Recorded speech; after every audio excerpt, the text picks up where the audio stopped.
One of the most successful actors में से एक हैं, जिनकी हर फिल्म में वो एक डिफरेंट कैरेक्टर में नजर आते हैं। अपनी एक्टिंग के अलावा रणवीर ऑडियंस को अपनी ऑफ स्क्रीन पर्सोना से भी बहुत अट्रैक्ट करते हैं, जहां वो हमेशा एक अलग लेवल का एंथुजियाज्म शो करते हैं, जो बॉलीवुड सेलेब्स में बहुत रेयरली देखने को मिलता है। इस वीडियो में हम आपको रणवीर की लाइफ से जुड़ी 50 ऐसी बातें बताएंगे जो शायद आप नहीं जानते हो। तो आपसे रिक्वेस्ट है कि इस वीडियो को आप एंड तक जरूर देखें। हेलो जनाब, हेलो।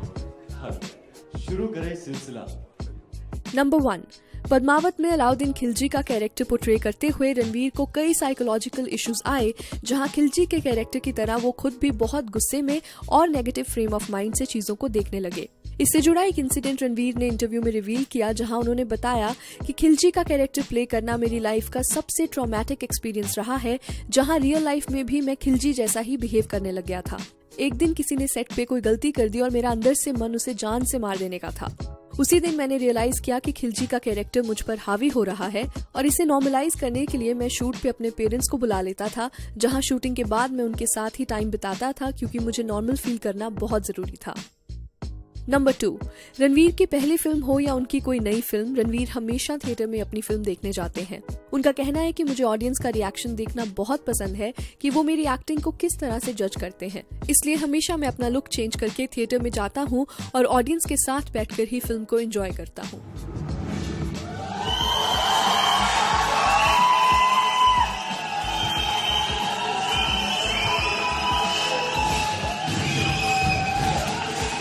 नंबर 3, फिल्म बैंड बाजा बारात की शूटिंग शुरू होने से पहले प्रोड्यूसर्स ने रणवीर को एक एक्टिंग वर्कशॉप में भेजा, जिसमें उनकी मुलाकात नवाजुद्दीन सिद्दीकी से हुई। नवाज उस वर्कशॉप को हेड कर रहे थे और उन्होंने ही रणवीर को बिट्टू शर्मा के कैरेक्टर के लिए प्रिपेयर किया था।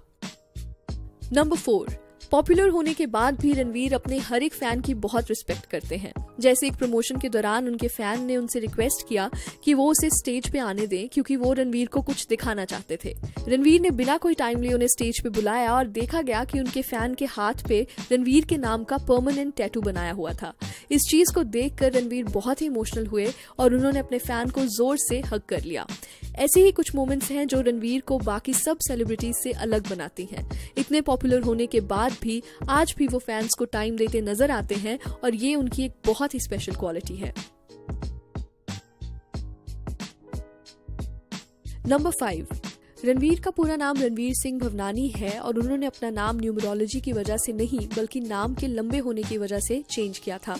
रणवीर ने कहा कि जब मैं इंडस्ट्री में काम ढूंढ रहा था तो रणवीर सिंह भवनानी जैसा नाम लोगों के लिए याद रखना मुश्किल हो जाता था, तो वहीं से मैंने डिसाइड किया कि मेरा स्क्रीन नेम रणवीर सिंह ही होगा।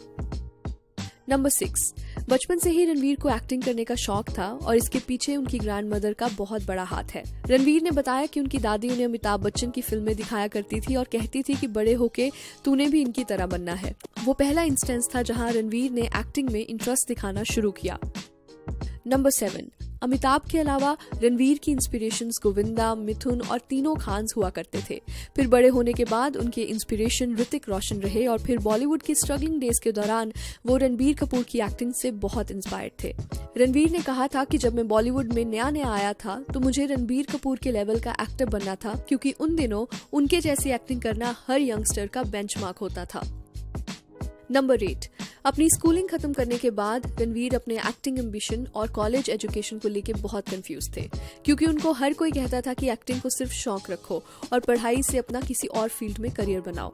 तो उसी फेज के दौरान रणवीर यूएस चले गए, जहां उन्होंने इंडियाना यूनिवर्सिटी से बैचलर्स ऑफ आर्ट्स की डिग्री हासिल की। नंबर 9, कॉलेज में क्रिएटिव राइटिंग और इंग्लिश लिटरेचर रणवीर के मेन सब्जेक्ट्स रहे, पर करिकुलम में उन्हें ऑप्शनल सब्जेक्ट्स भी मिले, जिसमें से एक एक्टिंग क्लास भी थी। रणवीर ने एक इंटरव्यू में बताया कि कॉलेज में जब मुझे पता चला कि एक एक्टिंग क्लास भी है, तो मैंने उसमें अपना नाम एनरोल करवा दिया। वो क्लास कोई सीरियस एक्टिंग क्लास नहीं थी, बस हर स्टूडेंट को रोज स्टेज पे आके कोई ना कोई सीन करना होता था, और टीचर्स सिर्फ कुछ टिप्स दिया करते थे। फिर जब क्लास में मेरी बारी आई तो मैंने सबके सामने अमिताभ बच्चन की दीवार फिल्म का मोनोलॉग परफॉर्म किया। किसी को कुछ भी समझ नहीं आ रहा था कि मैं हिंदी में क्या बोल रहा हूँ, पर सबने मेरे एंथुजियाज्म को देख के बहुत तालियां बजाई।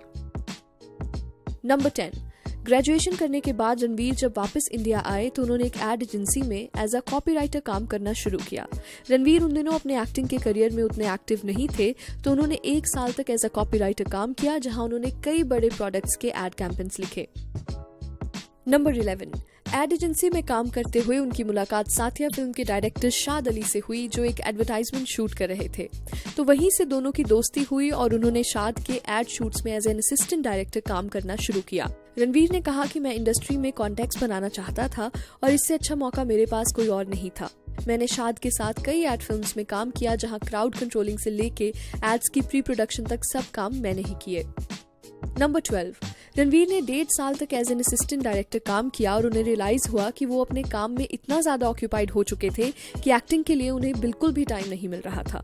तो फिर उन्होंने मुंबई के किशोर नमित कपूर एक्टिंग इंस्टीट्यूट से एक एक्टिंग कोर्स किया, जहां उन्हें मेन स्ट्रीम सिनेमा की एक्टिंग सिखाई जाती थी। पर रणवीर को और भी सीरियस और रॉ एक्टिंग सीखनी थी, जिसके लिए उन्होंने मुंबई के फेमस पृथ्वी थिएटर में जाने का मन बना लिया।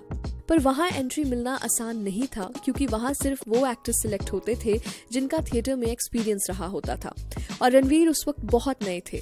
पर रणवीर ने हार नहीं मानी। वो हमेशा थिएटर प्लेस की प्रैक्टिस सेशंस में आ जाते थे और बाकी एक्टर्स को परफॉर्म करते हुए देखते थे, और धीरे धीरे उन्होंने वहां भी कॉन्टेक्ट्स बनाए, जिसके बाद उन्हें सेट डिजाइनिंग, लाइटिंग जैसे काम ऑफर किए गए। रणवीर ने कहा कि मुझे कुछ भी करके पृथ्वी थिएटर का हिस्सा बनना था। मैंने कारपेंटिंग से लेके स्टेज पे झाड़ू तक मारे हैं, और उसके कई महीनों बाद जाके मुझे प्ले में रोल मिलना शुरू हुए।